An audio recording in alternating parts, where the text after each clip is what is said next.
Well, last week I didn't do a top 10 list because none of the horses raced, so it was really hard to get a real gauge for where they are now. The Pennsylvania fillies still haven't, and I did put a couple of them on the list because they are coming in razor sharp and red hot. We had a couple of horses slip off the list this week, a couple of horses that could have been on the list that aren't. Last week I missed a glaring horse that should have been on it, and somebody brought it to my attention. I felt silly, but we're going to do our best to run through the top 10 list this week. Coming in at, let's start at number 10 this week. Coming in at number 10 is Path of Totality. Pretty hard to leave this filly off the list. What, she got a win in 2 seconds in the Sire Stakes? Pretty sure she got a win. Corey Callahan was second with her last start.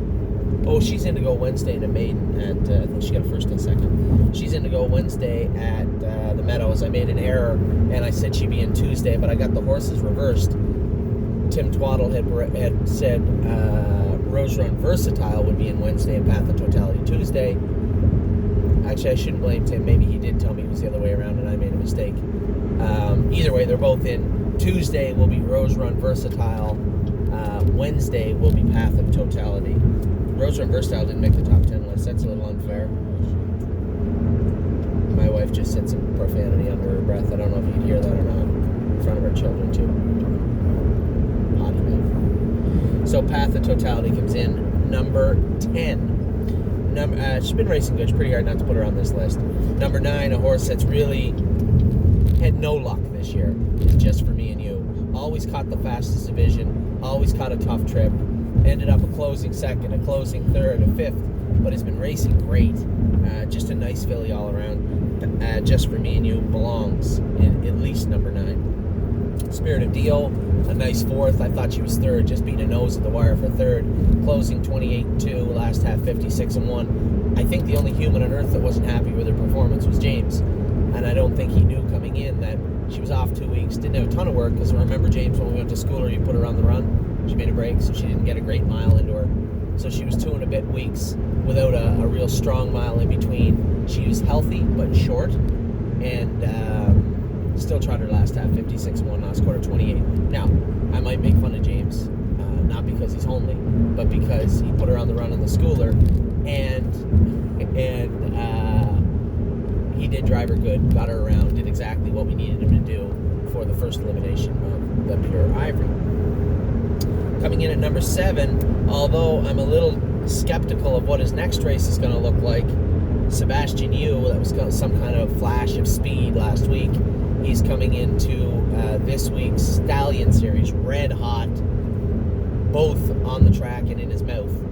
I don't know what... I'm definitely going to have to go to the gym all week if I'm going to drive Sebastian Yu. If you guys think that I'm just going to paralyze this horse every week until he's a giant hunk of shit, excuse my language, that's not going to happen. We've made some changes trying to get him under control, and on Thursday we're going to hopefully see a much more reserved Sebastian Yu. Again, I can't say it enough. These horses don't expire. We have them. It's our jobs as their stewards and their protectors to make sure that they're doing it right, show them how to do it right, and then allow them to race. Hasn't got off to the best start mentally, but obviously the speed is there. There's no two ways about that. So hopefully we'll have a little more conservative effort out of Sebastian Yu this week. No two ways about it. Very, very fast colt though. Number 6, she earned her way here. She could have been up a little higher, but Canadian Titan has surprised me, and I would imagine surprised everybody. The way she raced the other day, yeah, we'd all be raving about her if she got up and won. Yeah, she was beat, but she tried her last half one, had to be 57 seconds, and raced really, really well. Very impressed with her composure.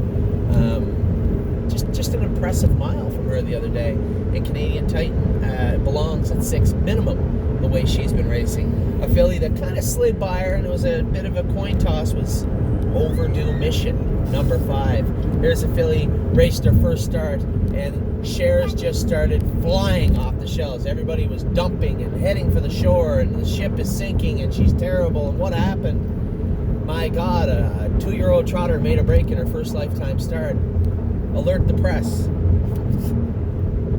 That was a little sarcasm. So, she made a break.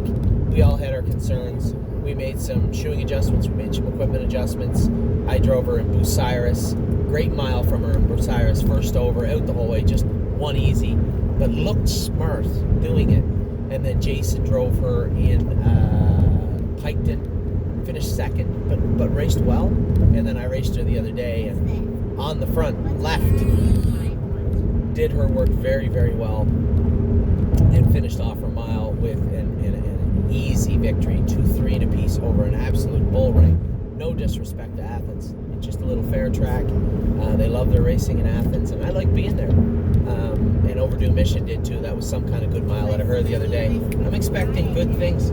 Ollie, could you do me a favor? Could you talk really loud when I'm doing my video? That'd be super awesome. Okay. Yeah, thanks. So Overdue Mission was very, very good, and I'm expecting big things from her going forward. You know, this filly, she could definitely be coming on now. Obviously, the Sire Stakes would be out of her grasp for 2019, and it wouldn't be wise to do that. But she's coming in with a Buckeye win, 2 fair wins. Still have a fair final and a fair second in the fair and a first in the fair. Still have a fair final and a Buckeye final that she is on the trajectory to make both. So very excited about what's going to take place with her over the next month or so. Number 4, Capistrano. Pretty hard not to put her on this list the way she's been racing.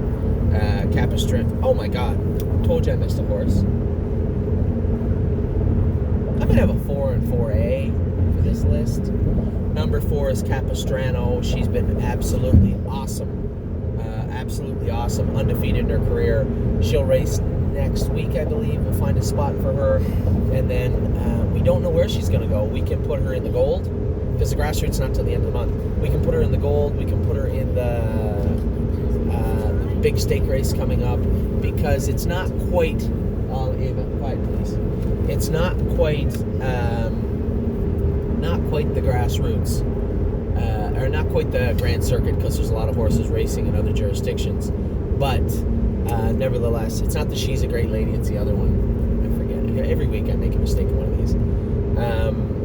We have options. We have options with Capistrano. We'll see what Capistrano wants to do her next start. I suspect I'd love to get her in a 2-year-old race somewhere in Ontario. That would be extremely helpful. 4A, because I'm an idiot, spend that money. How do I miss spend that money? Yeah, she was 5th. She also got $35,000 made this year and is one of the nicest fillies there. So cut her some slack. We know why she finished second. It was a beaten second the start before this. She beat fair and square. And last, the other night, as I said, she was coming in short. She wasn't 100% close. We didn't know how close until after the race. Close enough where getting tired was a little surprising. We did have quite a shoeing change, which I believe affected her negatively. And she, as I said, coming in short, still not 100%, and the shoeing change, a negative effect on her. Cut her some slack. And I didn't even cut her some slack because I'm an idiot. But spend that money. Definitely belongs on this list. It'll be quite a while before she falls off the top 10. And happens. You know what? The only thing about getting beat like this is I want to see how they respond. This filly has had training trips throughout the winter where she was dull for 2 or 3 weeks and then just exploded forward. I want to see that from her. I want to see that comeback kid next week with on the 21st, right? Yeah, 21st with Spend That Money. Yeah, it's the 21st. It's the night after. It's the night of. Oh, the next one's in. I'm sorry. The next one's in 14 days, and then 7 days later is the last one. My fault. The 14th is in Northfield. What do we got? Knockdown Dragout still stays at number 3. I was told it was my fault. She made a break the other day by a couple of people. Doesn't matter whether we split hairs and say it was my fault or not. I'm going to say it wasn't. I have no problem saying if it was. I just think our filly's trying to get to her optimal racing potential. But as I keep telling people, it doesn't matter if you want her to be there faster than she is. She's in one of the most professional barns in and out in North America right now. And, it's an easy fix if people believe it was me that holding her back. That's a pretty simple fix. So we'll see what happens with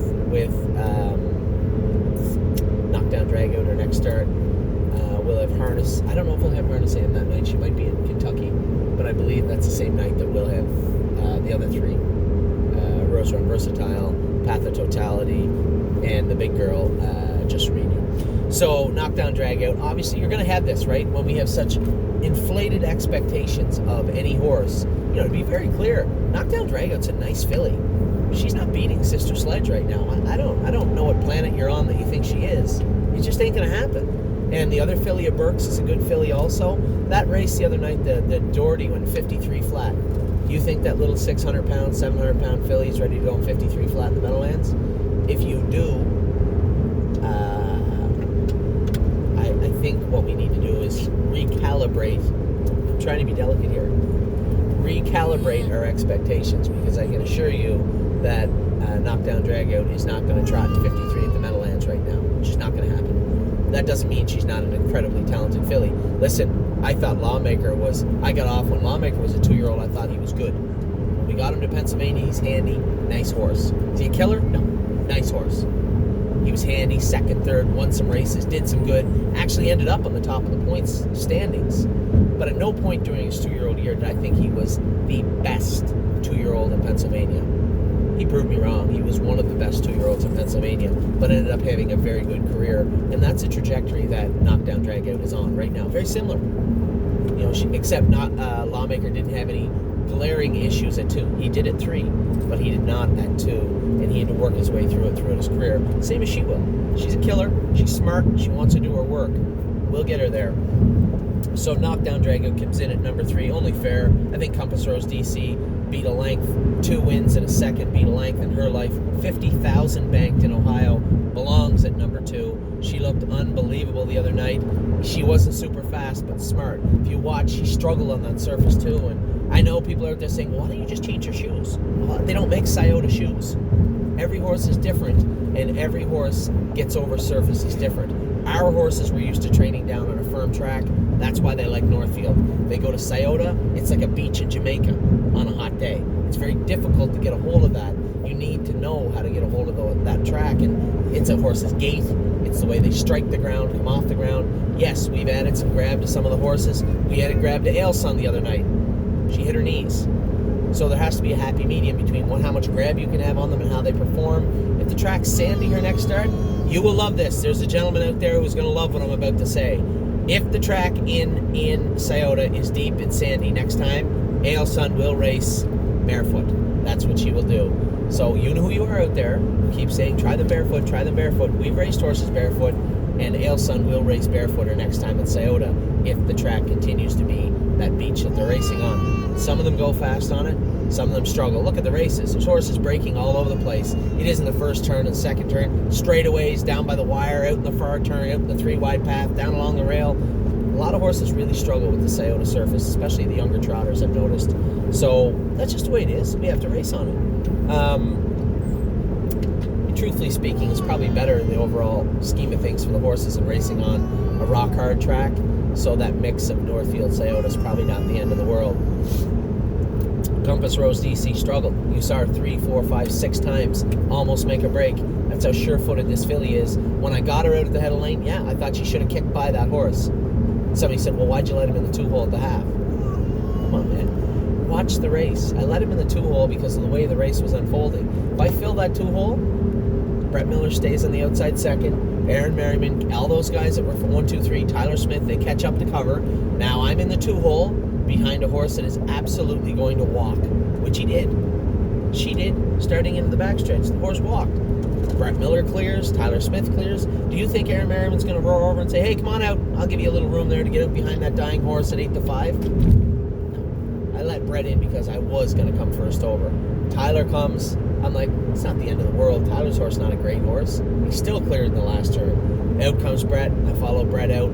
I should have been able to beat him. She put a few steps in the last turn, did what she could, and finished up hard. She's turned into a great race filly, and I think she's going to be really, really good her next start in Northfield. And number 1, if you haven't figured out who number 1 is, you must be living under a rock. Number 1 is Globetrotting. Globetrotting, I'll be very honest with you, and I said this quietly to a couple of our clients the other day, and I said it on a video, I think, last week. Globetrotting's one of the best horses I've ever trained. Jason's doing a great job with her. Globetrotting could possibly be the entire total package. She's smart, she's fast. You see her the other night? Second tier, leaving from 5 and 6. She's looking around. As soon as she sees daylight, she waits. I give her a head and call on her. Gone. As soon as she clears the front, put the brakes on, ears come up, she's ready. She swelled up. I could hear Aaron's horse hitting itself in behind me, and I cut her loose. There's a horse that loves to beat up horses. She's an absolute bully on the track, and she loves it.